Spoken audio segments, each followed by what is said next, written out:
Hey everyone, welcome back to my channel. This is part three on how to prospect like a pro in real estate. If you missed parts one and two, click the card on your screen or the link in the description. Part two might be private. I think I went on cyber background checks yesterday, and I guess YouTube has a thing with like censoring info. He thought it was like cyberbullying and harassment. So I don't think I can go on cyber background checks for this video, but we're still going to go through like the different tools and everything I'm using. Um, Smash that like button, hit the subscribe button if you want to see more content like this.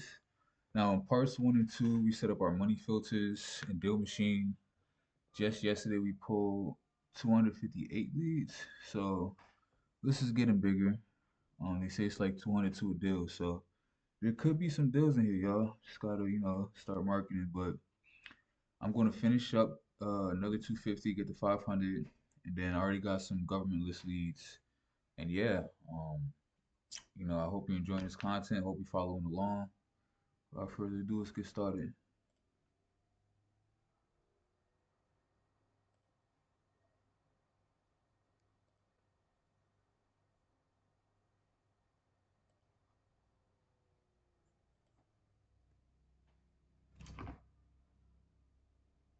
because you won't get to the rest of it.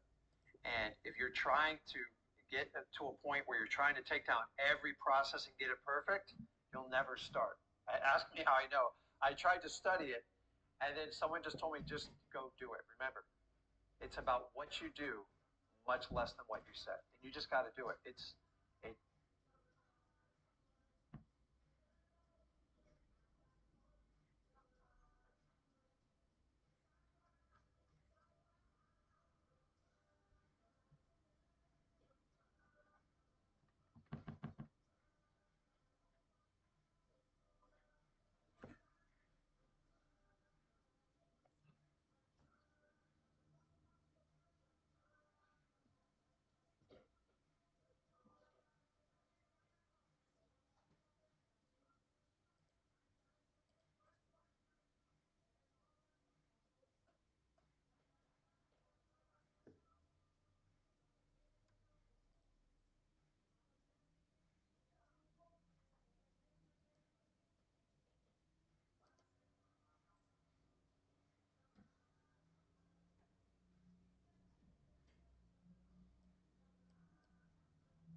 How the hell did I flip over 900 houses just like these ones without using my own money? Now, all of them are.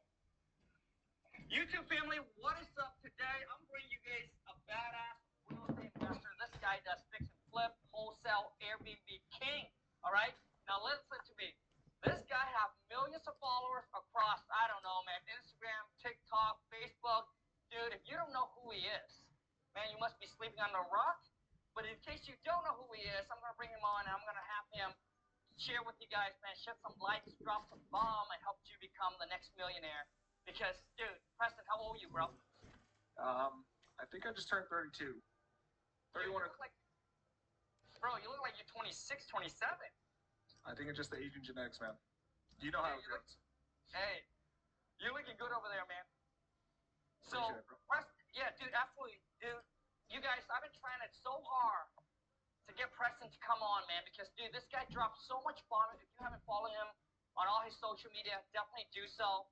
I promise you, it's not going to be a waste of time. He's not going to be like another guy that you follow on Instagram or TikTok or Facebook.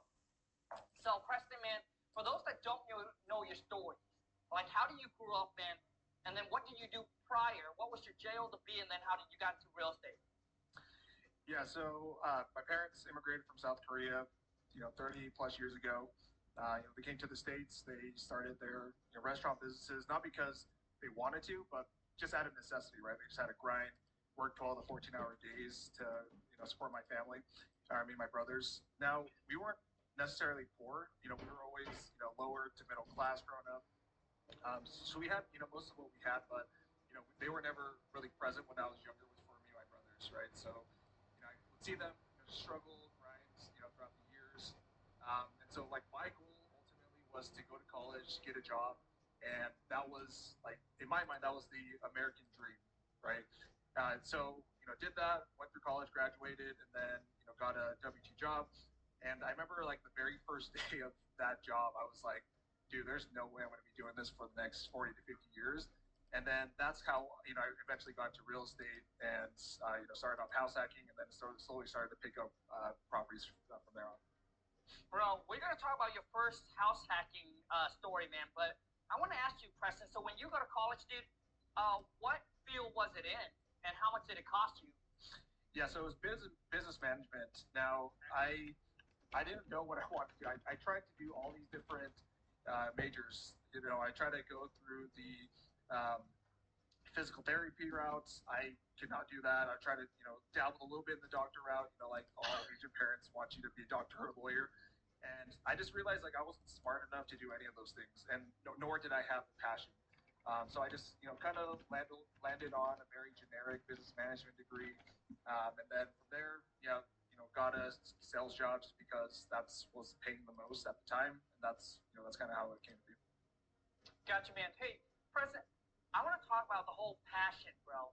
So when you were starting out, because I think a lot of people get confused on the whole thing. When you were starting out, right? And obviously you're trying to support your own lifestyle, man. Were you seeking for passion, or you were seeking for whatever you can do ethically, right? Just to make that money, man. Yeah, I think that's what it was, right? Because that first day W2 job, I was like, even though it was, eventually like year 2 years into that job, I was making pretty good money, but I knew that I was going to use that income to go and find a vehicle to get out of that rat race. And so for me, that was real estate. My cousin was investing in real estate at the time. He was trying to get me into it, but I just never really understood and fully grasped the concept of going to thousands of dollars in debt and being brainwashed my entire life us being told that debt is bad and avoid it like the plague. And so he kept being persistent. Told me all the benefits. One night I remember he just sat down, wrote it all on a notepad, and was like, dude, this is the reason why real estate's so powerful. And then it slowly started to make sense to me, and that's when I got really obsessed about wanting to use real estate to be that ultimate vehicle to get me to financial freedom. Gotcha, dude. Now, Preston, were you obsessed with becoming financially free, not working for somebody else, or were you passionate about real estate? And hey, hold on a second. And the reason I asked that question, Preston, because throughout my life, dude, it wasn't about following my passion. It was, dude, the reason we got to real estate, dude, it could have been Amazon drop shipping. Yeah. For what I care, right? But for us, it's like, we're like, hey, real estate creates the most millionaire. So we're like, hey, maybe that's the path we should go in. And because I know I have the work ethic and I can commit and just grind, and that's the path that we choose. It wasn't a passion. Yeah, I think, yeah, for sure. Like, I didn't care what the vehicle was. I just knew that real estate was proven. It's been around for decades and decades, or hundreds of years, right? And so I just knew that if I could figure out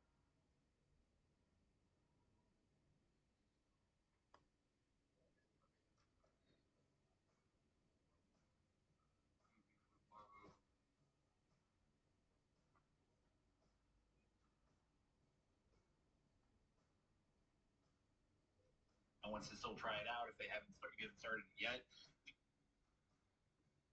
to them.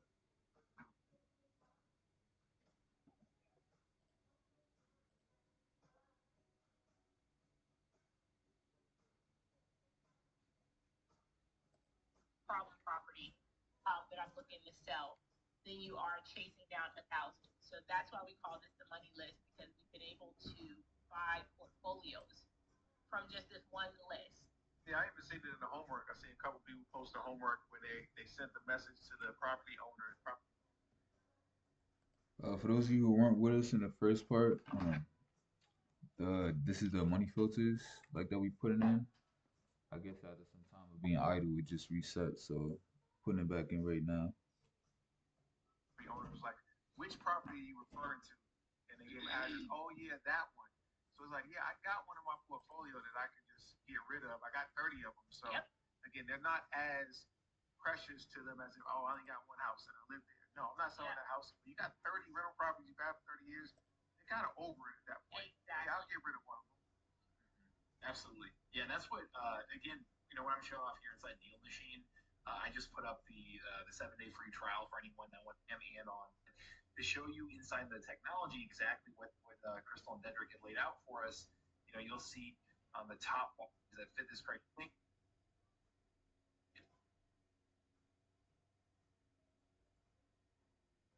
It's been a little while since they've been sold.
Alright, cool. Got the filters back.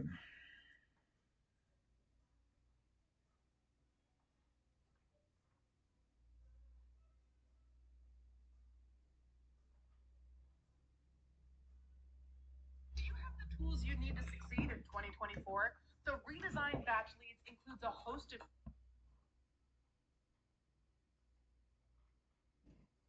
If I could figure out how to make it work within real estate, that I could eventually lead to financial freedom. I mean, I don't care about any of my properties, right? Like they're just a vehicle to get me to financial freedom.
it doesn't matter what that vehicle was. I just wanted something that I knew was proven and something that I could, grasp my head around. Dude, I love that because the reason I want to point that out, bro, is because too many people use the excuse of, you know what?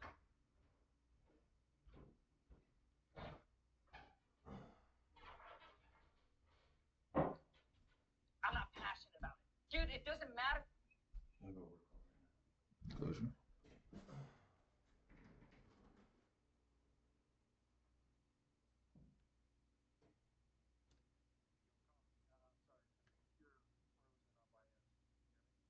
Yep, I can hear you. Can you hear me? Hello. Okay, cool, man. So for me, dude, it's do whatever's required when you're starting out, bro, dude. It's whatever you can make. Good. How are you guys doing? And then eventually later on, once you got the money, there you go. You decide what whatever it is All right. that you want to do Just that you feel passionate. beautiful but super windy day here in Baltimore. Oh, it's not You like guys are in New York, right? late. Yeah. 100%. Yeah, because a lot of people, they reach out to me and they're like, hey man, like, Oh, okay. get All that, right. Well, it's fun. Good to finally meet you. yeah, like, Huh? dude, Oh yeah. yeah, dude, I It's was probably really about the same. Yeah. Not too much of a difference with that little distance. Well, it's good to finally meet you. get rid of your passion. But I have a pretty good habit, like, where you have a goal in mind and, financial freedom, let's say, It's all. but you have to make sacrifices to put that on the back burner and just suck it up for 5 to 7 years and then go get your passions on, That's whatever. really weird. But there can be a balance, in my opinion, especially at the beginning when you're going through that grind phase. And I think every entrepreneur has gone Okay. through Yeah, that. that's really odd. I don't know. There's always technical things these days. You know what I mean? How you found it? So tell the entire story. Yeah, so once I started my W2 job, that's a couple months later, talked to my cousin, and he was like, this is kind of what I'm about to do. And I'm never not like an expert in that. Like I wanted to follow the lead. So I talked to my cousin, hey, how can I do this more fourplex? So that's what I was doing. Like, okay, I was gonna put an alert. I went on Right. Realtor.com, put all the parameters that I had for That. this family, first price like $100,000. And so anytime that criteria popped up, I would, get early notification. So I remember tagging on my phone one Yeah. night, notification pops up, fourplex was for sale for like $390,000. And I called my agent right away. I'm like, hey, we want to do this. The next day, like literally during my lunch break at work, drove over to the property, walked through it, Right. went over it, and then we got accepted. And No, I think I was just assigned you guys. Here, let me look. live in one of the units. Oh, at the time of the original signing? No, for sure. Live in one of the Definitely not. I think I've had you guys for like a year. $45,000 down. Monthly payment was $2,300 a month, and then Yeah, it was for the other 3 units came out to my coworker Peter $4,400 a month. So had you basically, guys I was through the paying end for it, through which 2023. So I've only been with you guys for a few I guess months. is the expense for most people. It appears. So me and my wife lived in that unit. We were able to save up a ton of money.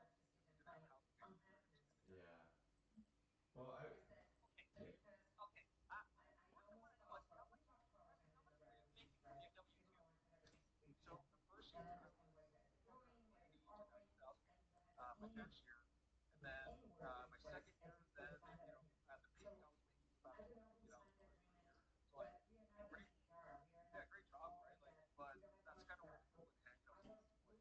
But I knew like even though I was making good money from that job, I didn't want to continue to stay there. So every dollar that I was making, I was just reinvesting back into it.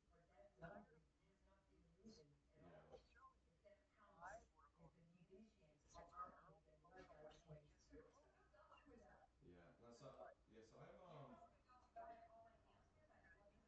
yeah. Gotcha, man. So that's how you make it.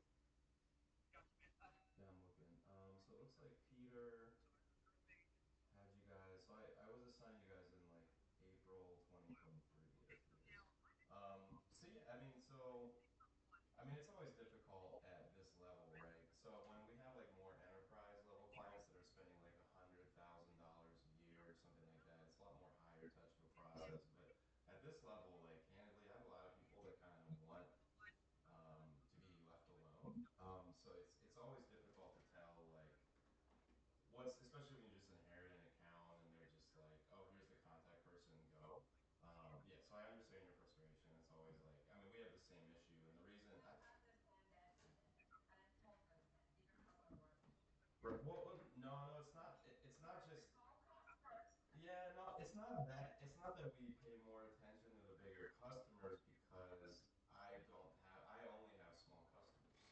so it's I only deal with smaller people. I was just saying like it's sometimes the smaller spend customers that are like you just kind of a lot of times I have a lot of people that are sole proprietors where there's like one or two people at the company and they just kind of like yeah we know what we're doing we've been doing this for 10 years like we don't need to meet stop emailing me like I get that attitude a lot so you know if with not else but much to go on like that's usually what I assume so now with your case is like we've been able to kind of like establish contact I have you listed as a contact which is a huge improvement you know so now I can like email multiple people I have been emailing Daniel, but I think we had like an issue with spam, you know, where it was just going into his spam folder as he had mentioned, and like, yeah, I don't know, you know, I don't know what to do. So I try to keep a cadence of emailing people, but yeah, if we don't hear back, like we just kind of assume everything's good, to be honest.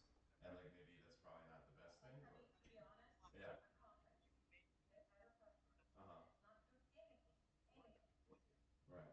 and you just change the invoice. I have.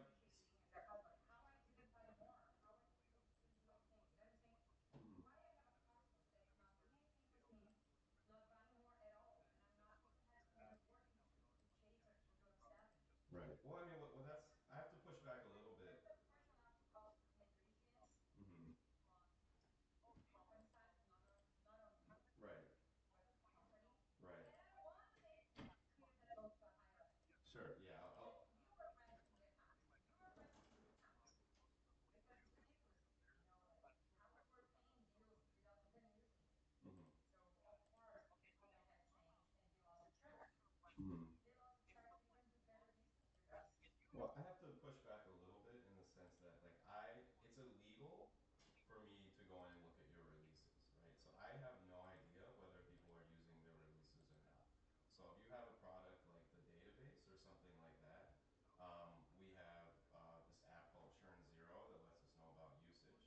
But as far as like releases, like I have no idea if people are using them or not, or I can't go in and really modify anything without going through a bunch of hoops because there's like a legal component where they're supposed to be private releases. So I really have I also have like hundreds of accounts, right?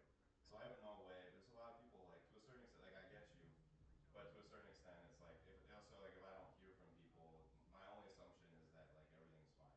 And that's kind of like the best I can do without having any sort of extra context on the account. So I think like, you know, here we are moving forward. It doesn't seem like this product.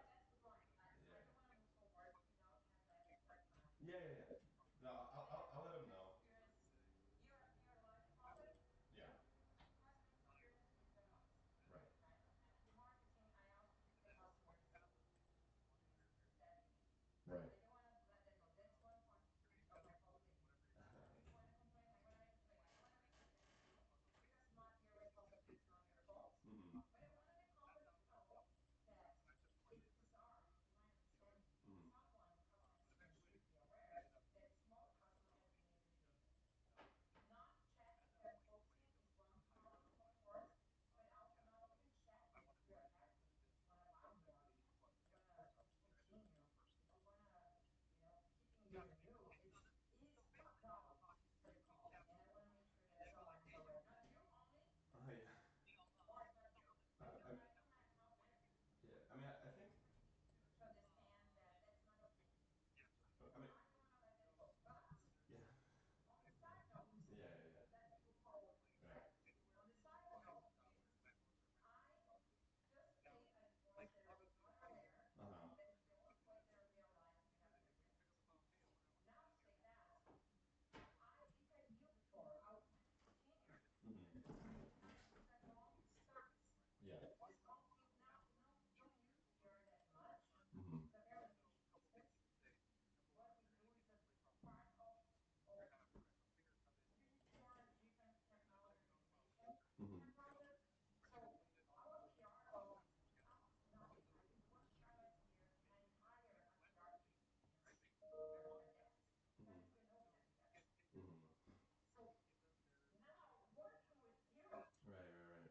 I would like to know what are the possibilities, how I can give you some that I can use my candidates, how that works. If only they are judges that have the way to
past where companies like whoever was handling it moves on, and then like you can't get a hold of anybody, and then all of a sudden they're angry at us because all their data's gone because we shut the servers off. So that's essentially why it's there. You know, from a corporate standpoint, I'm sure it helps them do financial projections. I'm sure there's like some sneakiness there.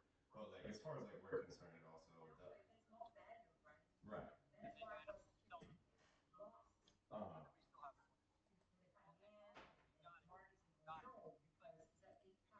Right.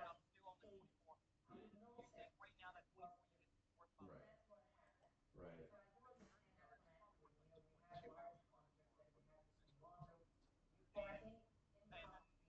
Uh-huh.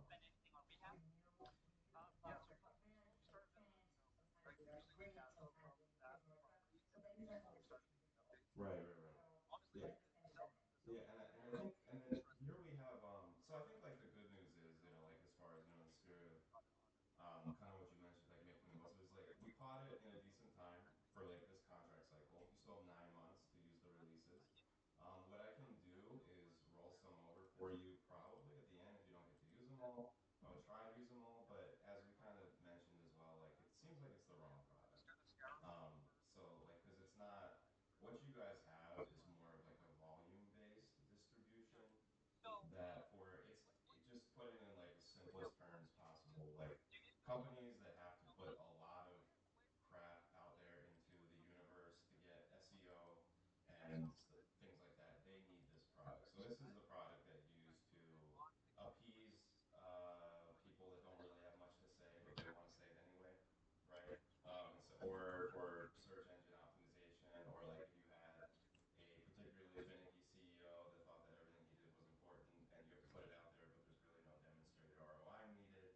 So that's the service that you guys have. It's online only, and it's a little bit more of a passive distribution, and it doesn't seem like it fits your use case because you guys have more important things to say less often that need to be more targeted.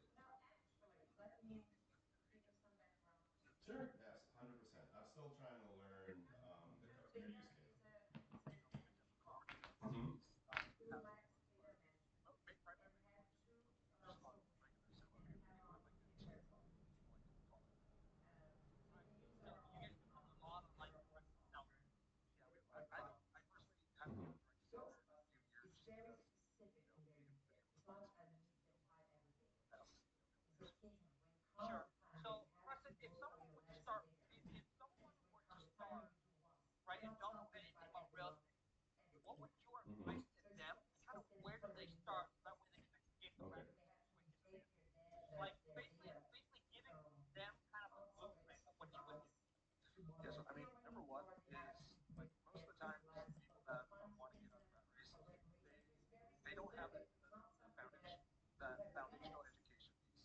And I think too many people will use that as an excuse to just Mm-hmm. study for years and years and years and not do anything about it. But for me, I got obsessed with listening to bigger podcasts and listening to people like David Hancock, Ryan Zeta, like all these guys that are actually actively in the game, listening to what they're doing. And then if I want to even accelerate that further, I would find one of these Mm-hmm. people that you want to be like and just pay for their coaching or their programs or whatever. Just because there's no better way to accelerate your growth than it is to pay for someone's 10 plus years of experience and condensing that into a few hours. Like it's like the biggest life hack, and people think it's a scam, right? And so that's what I would do first, get that foundation, and then Mm-hmm. just start making deals. Just start cold calling, start making relationships with lenders, agents, and then start getting out there and actually actively being in it, because you're not going to learn, like there's only so many things you can learn in a book or a podcast, but it's a whole different ballgame when you're actually out there slinging in the actual grind of it. You'll learn way more. Love it, man. So, would you recommend someone to start out house flipping like you, or wholesaling, fix and flip, short-term rentals? Mm-hmm. Sorry. So, No, what's your take? yeah. So what I would do, for most people, like if I had to go back, I wouldn't really change the house hacking part, because eliminating that housing expense was huge. Like there was so much peace of mind. I'm like, well, my tenants are essentially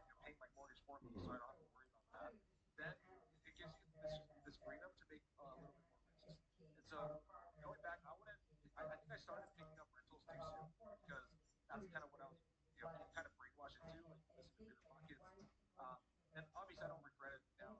Those properties with millions of dollars in equity, but like I would go out there and I'll go the wholesale route, I'll go the rental arbitrage route, increase the cash flow, so that way absolutely hate your job, want to get out of it, then you have that cash flow that matches or exceeds your W-2 income, and then now you can slowly start to pick up rentals, start building your long-term wealth out. So if I had to start over, I would house hack, and then I would pick a vehicle that Mm-hmm.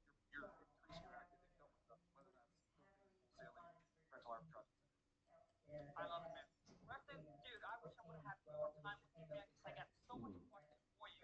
And so what is your kind of daily schedule looking like today? Mm-hmm. All right, picture this, brand new house flipper, brand new to the game, some of your target neighborhoods, perfect house.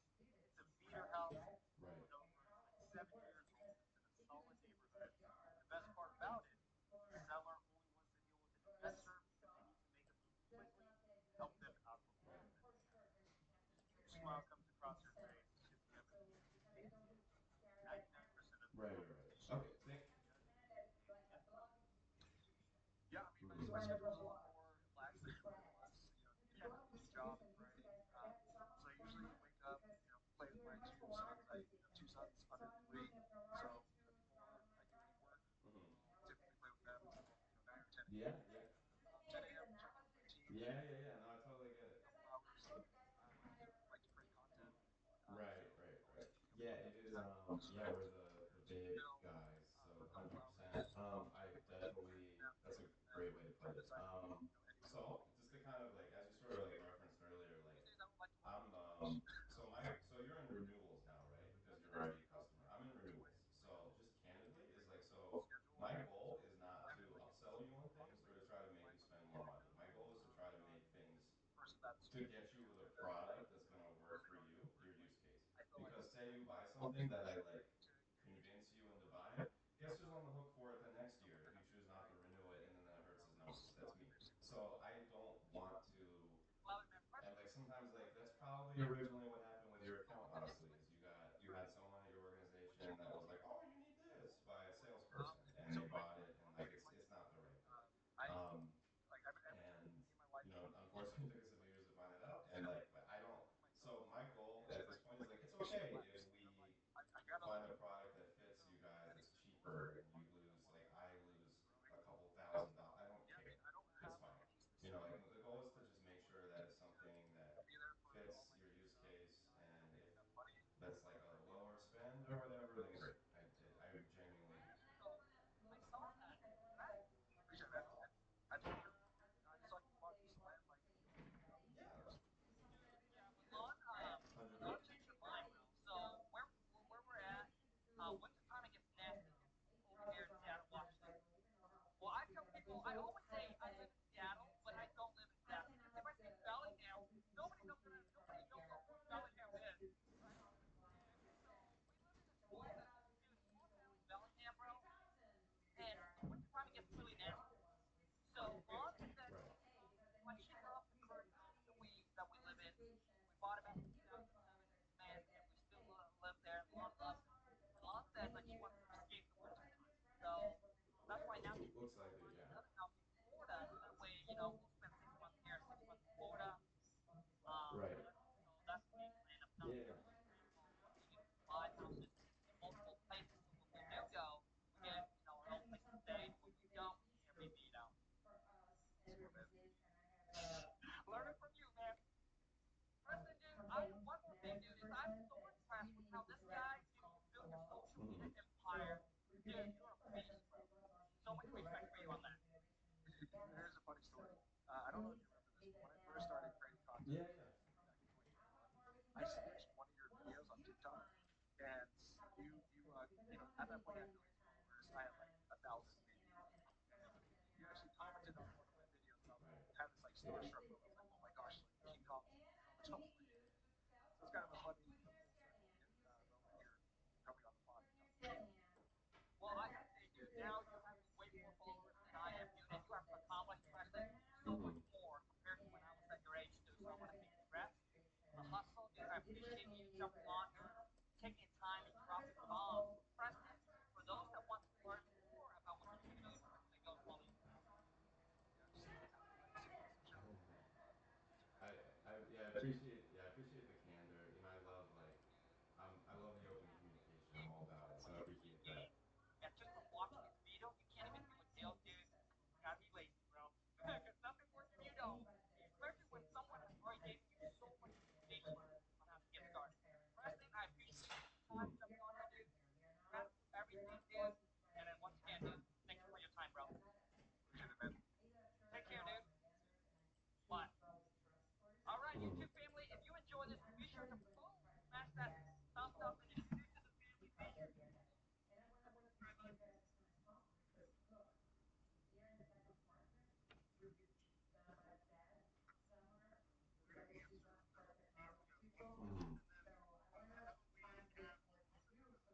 Yeah. All right. So, um, oh, your current oh no, so your current spend is 4,300. So for around that same, so I think I mentioned 8,000 as kind of like that's like the monitoring. We can demo all of this. Don't worry. So I don't know if monitoring is going to be the biggest fit for you guys either. So the list price for the database is 67.50. However, we're currently letting that go like like honestly we could get the media database for around the same spend that you have and just kind of replace those products, if not even a little less. We're usually letting it go for around 4,000. So that's kind of like what I discussed with Danielle is kind of like from my, it's obviously my opinion doesn't matter. I'm not signing the checks, but from my opinion, I think there's like two avenues you could go here. One of which is instead of PR Web, we have a product called PR Newswire, which is like slightly more expensive per release, but you're gonna need a lot fewer releases, and so you can literally just do like 3, and it'll be like yeah, right, and then you won't have the you won't right.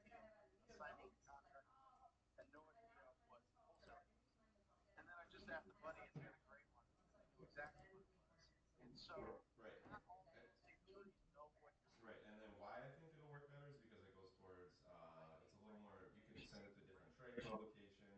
They do this thing with the lowest membership tier where they have like a little link on your website. So you like in your About Us section, they'll have like all your press releases just linked right there. You can go to their home in PR Newswire. It's like a little mini website that they put on there for you.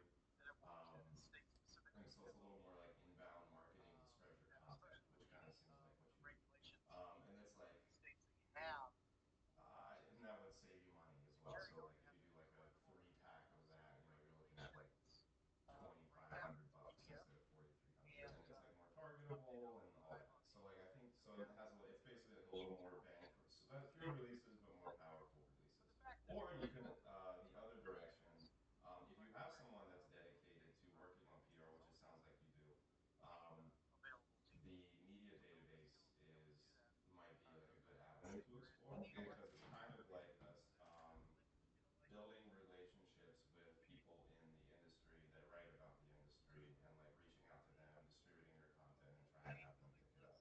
And like you can do email blasts and things like that through the platform. So it's sort of more like a CRM, honestly, like kind of that vibe. But it's like think of like a Hootsuite and a Mailchimp and like a CRM combined, and then like and just allow and like the whole like secret sauce or whatever with that is you get contact information for everyone that's in media in like different areas.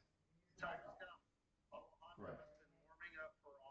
Do you want me to show you that platform really quick, or you want to? So I can. So I demoed it for Danielle. So like I think what we could do here is I can either demo it for you like right now, or we could set up another time. It's up to you. And then I can give you the. You what? Mm-hmm. Right.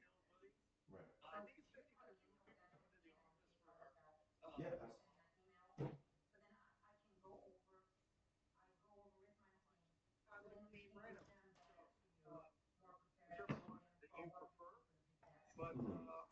Mhm. Absolutely. And for the database, so I think for PR Newswire, that's going to be entirely kind of you're going to have to educate yourself on that because I can't go into the platform and like show you how to send a release because it's not, it's not legal. Like, what am I doing? I can't put anything over the. But for the database, I can do like a quick 5 or 10 minute demo of it and then send you the recording. And then, and that way you can, and then you can show it to your person. Yeah. Mhm. Hours, but if we don't have questions, then great. Great.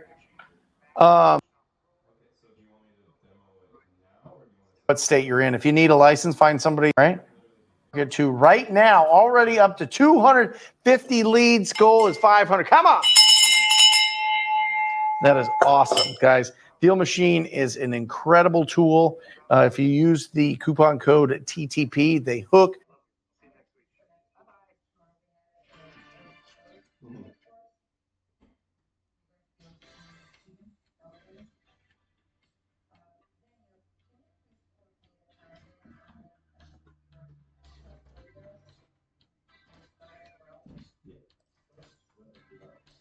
So I'll do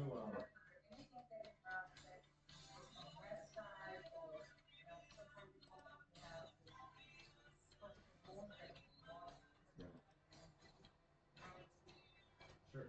So I will send you guys some information that I have on hand, like a whole bunch of like one pagers, like PDFs that give you information on both of the, I don't want to say things, both of the whatevers, the products, and then you can kind of decide which one you think might fit, and then I can happily do a demo for the database, and then we can record it for the next one. So just try to do that like next week or something at your earliest convenience, and then trying to think what else. Yeah, I think that sounds. So I think like those two products are probably going to be the best fit. One of them, depending on kind of what you guys want to do. Thank you so much. I get to go. Okay, no problem. All right, bye, bye, Danielle. Bye, bye, Fabiana. Take it easy. Yep, have a good one. All right, splits off into four. One way is a cash as is offer. That's typically what we're dealing with machines, right? Cash as is. They want speed and convenience. They don't care about the price. They want speed and convenience, right? The next path is they want retail value. Price is very important to them, and they want the speed. Okay, and that's where you go down two different paths here. One path is creative finance, right? You can get them the price they want, it just depends on the terms, right? There's a creative finance path, and then there is the listing it on the market path. So now we've got cash as is, we've got creative, we've got listing, and then the fourth one, when they want convenience and they want the price still, the price is a little bit too high, the property's in decent enough condition to be able to get a higher price. That's when we're talking about doing novations. All right? That's when you go in and you do an ovation. If you're curious about that, put it in the comments. I'll break it all down simply on the whiteboard so that you completely understand every single one of those paths, right? First path, cash as is. Second, creative finance. Third, and creative finance can be seller finance, it can be lease options, it can be sub-twos, it can be all sorts of different things, right? Wraps, land contracts. There's exciting stuff over there, but it's there's definitely some expertise that's involved in there. So if you don't know how to do it, squat up with somebody that does know how to do it. If I were you, and you're just getting started, stay with the cash as is offers. It's simpler, it's faster, it's easier, and you're in and you're out. All right. Third one is listing. If you have a license, this is perfect. You're gonna have so many listing opportunities based on this plan that I'm about to give you. This 90-day plan that it's going to go absolutely bananas. You could be the top agent in your area, without a doubt, without a doubt. But if you're not an agent, or you don't want to do listings like me, I just refer it out and I get a 25% referral fee because I have an active real estate business. I think the very first thing you need to do is stay on top of your finances and quit multiple labs. Use your money for next and get more insights. Download the app today. Best way to make money online is not affiliate marketing, and it's definitely not showing your face on camera or putting yourself out there on social media like this. Sadly, the pattern I've noticed in successful people is that they disappear from the world for months at a time because they're pure focus on themselves and their vision. They laser in on one meaningful goal and make it a reality.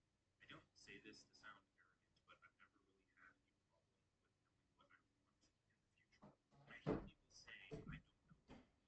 What I think they're saying is that I don't want to do the work it takes to get what I want.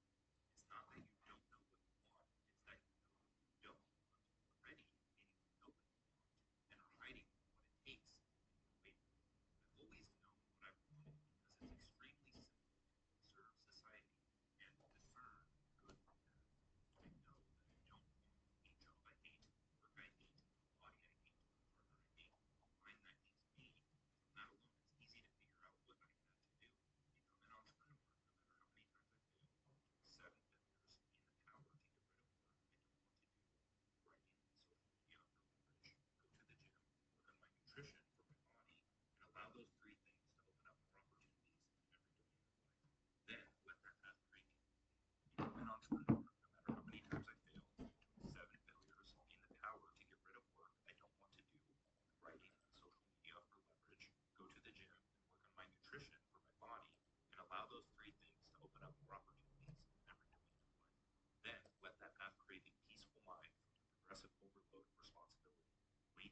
lighter as you get stronger.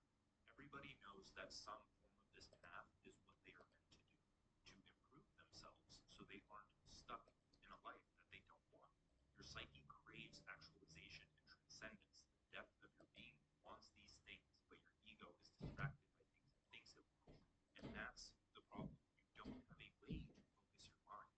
You don't have a plan for the future that holds more gravity than the distractions in your life. So, you struggle to maintain a long-term time horizon and get trapped in never-ending short-term stress-inducing tasks.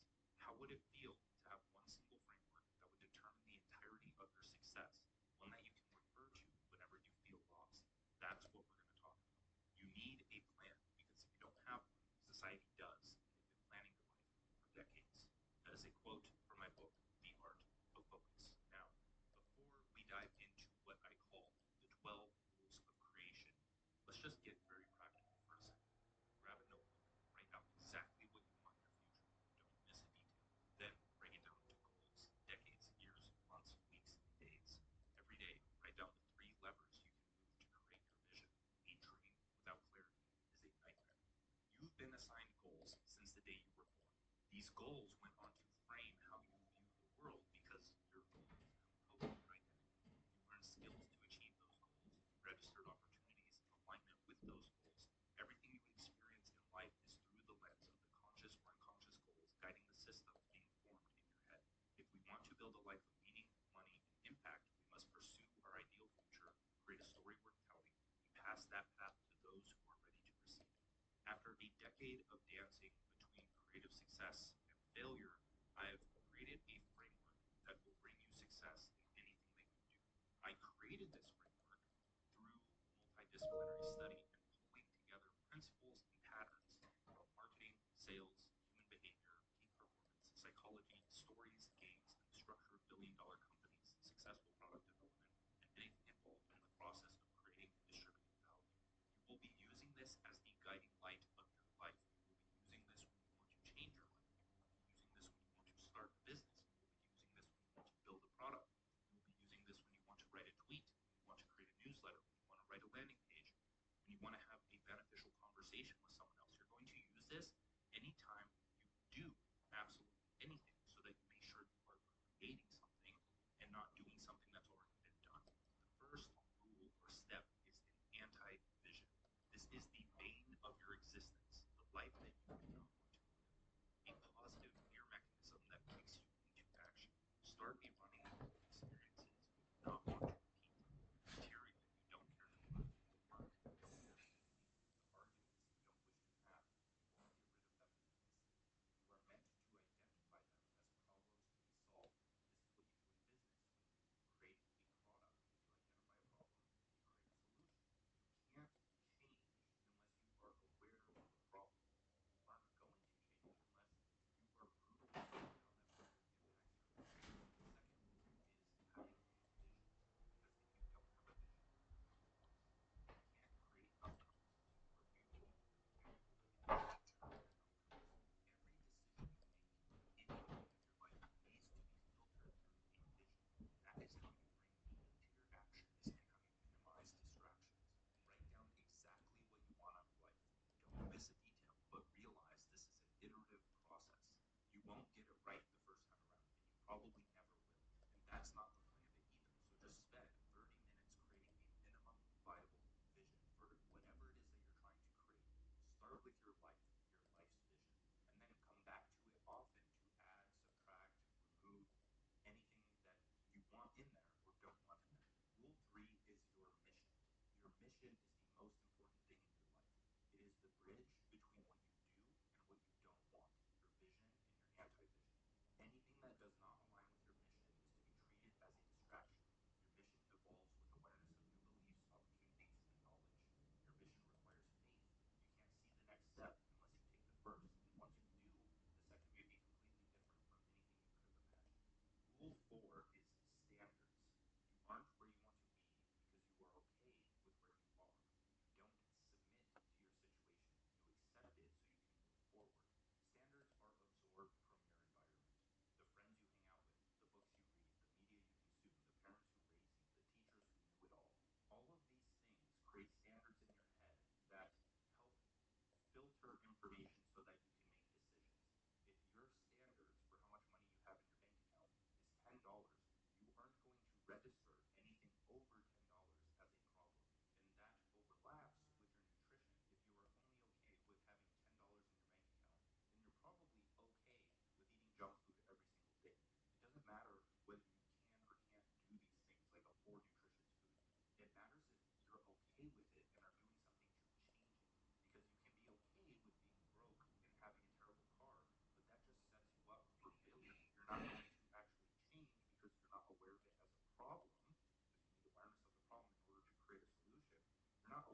use that as the moment to change your life, you're just going to sit out the pain until it comes back to equilibrium, and then you're going to go back to being okay with having $10 in your bank account and never changing, because you didn't see the catastrophe as an actual problem, and you didn't believe in yourself enough to change.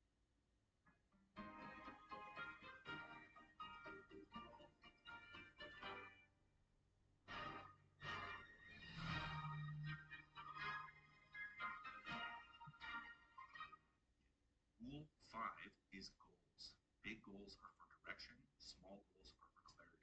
You don't need motivation when the task in front of you is so stupidly simple that you can't help but complete it.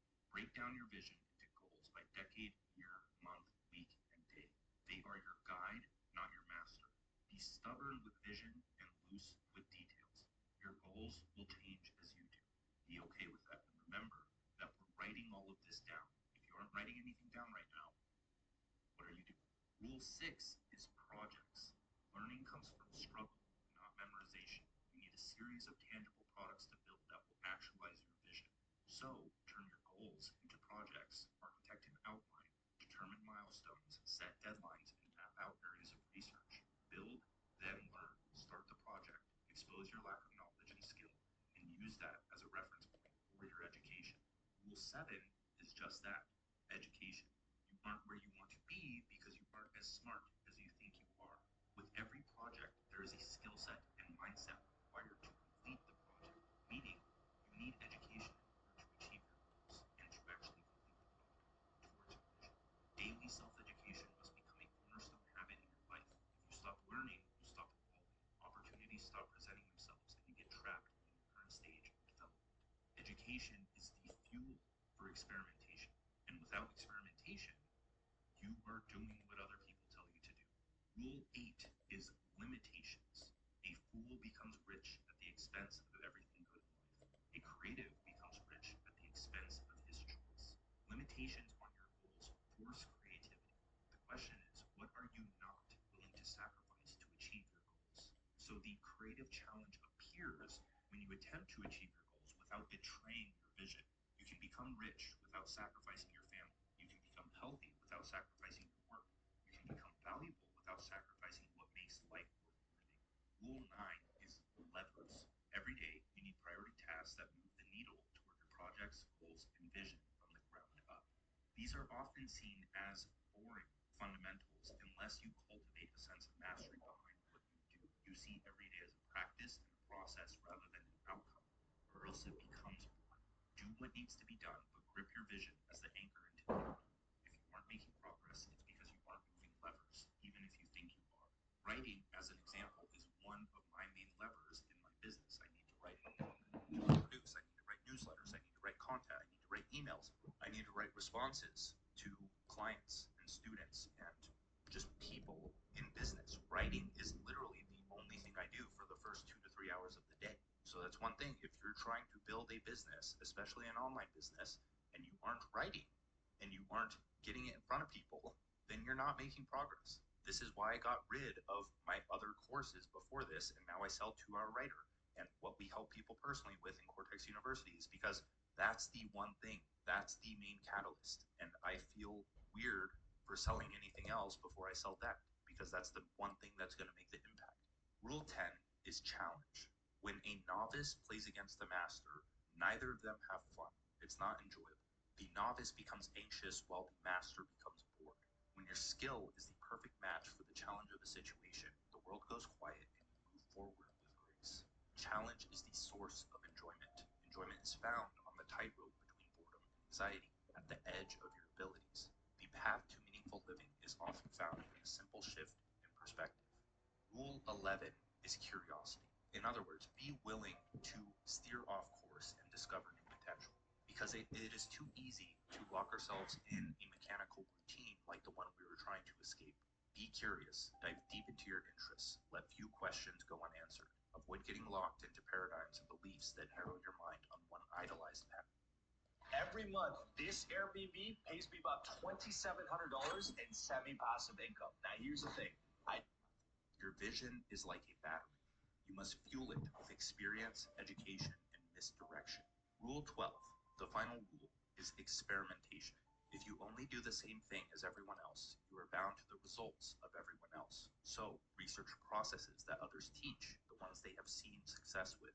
Try multiple techniques to see which ones get you the best results. Create your own process that you can stay consistent with. In fitness, try different training and nutrition programs. In relationships, try therapy or self-help books. In business, try cold outreach or organic content. Avoid becoming dogmatic about the single right way, because there is no right way. There is only your way, because people can't teach you what to do, how to write, how to start a business. They can only teach you how they did it. When you are lost, run through all 12 of those rules. When your relationships are failing, run through that process. When your business won't get off the ground, run through that process. When you feel lost, run through that process. Every successful interaction with reality starts and ends with a clear image of what they want, clarity on how to achieve it, and creative execution to acquire rare results. Now, let's end this off by understanding how to make better decisions, because now you have a framework, but how do you actually act? You feel terrible because your future self is watching your every move and they don't like what they see. You aren't where you want to be because you didn't make the choices that led to a purposeful career. You didn't make the choices that led to fulfilling relationships. You didn't make the choices that led to a healthy and aesthetic body. You right now are the manifestation of your past choices. So if you want to take control of who you become, your choices are the most important thing in this world. So there are two things here. One is who you want to become, so perspective and zooming out into the future. Two is the choices that will take you there, which is perception and zooming in. The good life is created by constant reminder of your vision, programming the identity that would actualize it through aligned action. Better decisions come from perspective and perception.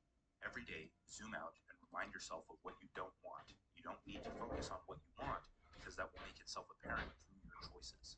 Hold that frame at the top of your mind. Do not allow distractions to penetrate it. Anytime a choice comes up, zoom out and align. Will this benefit the future I am trying to create? Then, be decisive. Make the decision. Allow failure into your life so you can correct your behavior the next time around. Awareness is a cure. You don't have to quit all of your bad habits. You just have to view them and their consequences through the lens of your vision for long enough. Thank you for watching. Make sure to like, subscribe, check out my book, first link in the description. Check out 2-Hour Writer to learn the high income skill of digital writing. Check out Digital Economics if you want something more. Check out Cortex University if you just want to start at the top. I appreciate you guys more than you know. All right, picture this. You're a brand new house flipper. The product you need to know about for your underarms and thighs, Native's new whole body deodorant. It's clinically proven 72-hour auto protection for underarms. Hey, it's Jack from Jack Haley Real Estate and the Online Real Estate Academy. So everyone knows, pretty much everyone knows here in the real estate industry that the rules are changing. The rules are changing. Something's afoot. Something is afoot. Oh boy, the audio is working. Just want to check. Something is afoot with the rules. They're going to be changing fairly soon, and nobody knows exactly what those are. So I have some notes, and I wanted to kind of work with you today about a strategy that you can start to implement today that will make you successful, put you in a position to win, no matter what those rules are, right? Because we nobody really knows exactly. Everyone thinks it's going to be the settlement. Who knows? But no matter what the rules are in the future, let's talk about a strategy that can put you in a position to win going forward. And by the way, at the end, I'm going to disclose to you, and I'll tell you right up the front, none of this is actually groundbreaking. You know the thing. I didn't invent any of this, but I can testify to it that it works. In fact, this channel is actually proof of that. So let's get into it. So generally speaking, I want you to think about creating content, marketing that is tilted towards the seller side. The seller side. I think that's the safer marketing strategy going forward. Now, I want you to think about what we're going to talk about in this video as a long-term strategy, not as something that is going to produce for you, this month or this quarter, but a career opportunity, it might produce something for you this quarter, but think of it more as a long-term strategy. Long-term strategy, a career. And as I said, again, we have our notes here. Of course, let's just take a quick step back. You cannot skip the basics. The basics. Don't launch this strategy that we're going to talk about today if you aren't already doing the basics. Which, Jack, what are the basics? If you're a new agent or any place in the spectrum of your career, if you haven't yet made a list of everyone you know, if you have a significant other to help you with that, and you haven't put it on a computer spreadsheet like Google Sheets, it's free, or, I mean, worst case scenario, put it down in a notebook with a pen, whatever it is, and you also have some method to contact them, whether that's a mailing address, an email, a phone number, whatever it happens to be, direct message on social media, and you're not reaching out to those people on a systematic basis over the course of a year to ask them a very simple question: who do they know that's buying or selling in the next 30 to 90 days? And if you're a new agent in this business, you know, you can call up Aunt Sally and say, hey, Aunt Sally, starting my real estate career, could you help me? Aunt Sally, who do you know that's buying or selling in the next 30 to 90 days? If you're not already doing that, that's the first thing. Stop this video. No, watch the whole video. But stop this video and go do that first if you're not already doing it. That is going to be your sphere of influence. God, I hate that phrase, but that is going to be your sphere of influence where you're probably going to get your first deal because those people already know, like, and trust you, right? They've known you for quite some time, maybe your whole life, and they already know, like, and trust you. It's highly likely where you're going to get your first deal with as opposed to somebody that hasn't met you yet, right? I mean, if you're a new agent, what are the odds are that somebody's just going to call you completely out of the blue and ask you to be their real estate agent? Pretty slim, right? It's probably going to be somebody that already knows, likes, and trusts you. So if you're not doing that, do that first and then come back to this more long-term strategy. I think that first thing is kind of like to kickstart and also sustain your career. It's definitely a practice that you want to use throughout your entire career, but definitely you want to start there. I think that's kind of a short-term, let's get this thing started, get this party started situation. All right, so the next thing is you want to, God, I can't believe I'm going to use this word, create a brand. And as I said, you want to have that tilted towards sellers as a general rule. There are 3 things that you have to pick. I want to write this down, and since I wrote it down, as I prepared for today's video, you're going to have to pick a medium through which to communicate, because we're going to talk about content marketing here. And you basically have 3 options. By the way, thanks so much for joining us if you're watching live. Thank you. You basically have 3 options. 1, the written word. 2, audio. Or 3, video. So, as you know, I chose video. I'm not a bad writer, but writing takes a long time for me. I would produce 10% of the content if I had to write it all down. Yeah. I'm good at bullet points, and I can, you know, kind of riff from there. So that's what works for me. Everyone's different. Written, audio only, or video. But basically your 3 choices, right? Once you kind of find which one of those works for you, what you're the best at expressing yourself, I guess you could also think about the still images as well. If you want to think of that as a 4th category, I don't think it's as effective. But whatever mode of or medium of communication you want to pick one. Those are the top 3. Then you want to think about the topic that you're going to talk about.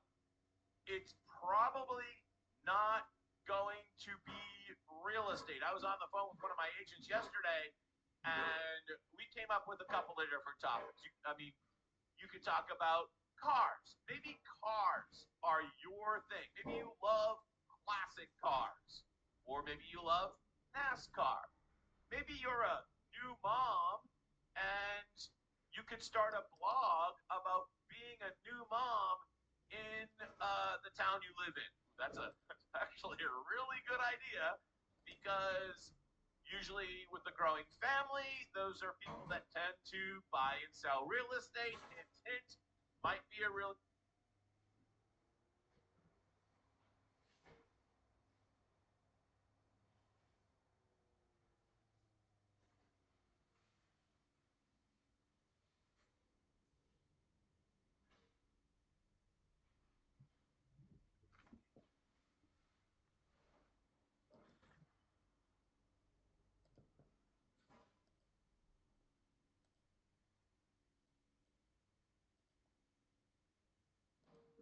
All right, Joe, you see we had 312 leagues. I got a hoop at Hopkins in a little bit, so I gotta cut this. But when I get back, I'm gonna finish this list up, and then tomorrow we can start marketing, y'all. Feel me? Start cashing. But yeah, till next part, make sure to smash that like button, hit that subscribe button, and peace.